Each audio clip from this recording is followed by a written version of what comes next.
Chelsea ও পিএসজির সাবেক defender Thiago Silva ৪১ বছর বয়সে পোর্তোর সঙ্গে চুক্তি করেছেন।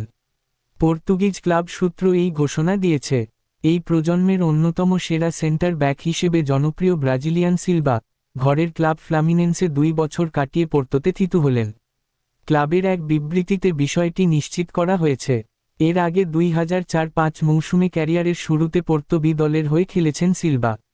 আর সময়ের পরিক্রমায় আবারও সেই ক্লাবেই ফিরে আসলেন। বর্ণাঢ্য ক্যারিয়ারে এ পর্যন্ত ৩২টি শিরোপা জয় করেছেন সিলভা। অন্যদিকে বিশ্ব ফুটবলের নিয়ন্ত্রক সংস্থা ফিফা আজ জাতীয় পুরুষ দলের র্যাঙ্কিং প্রকাশ করেছে। এই র্যাঙ্কিংয়ে বাংলাদেশ গত মাসের মতো ১৮০তম অবস্থানেই রয়েছে।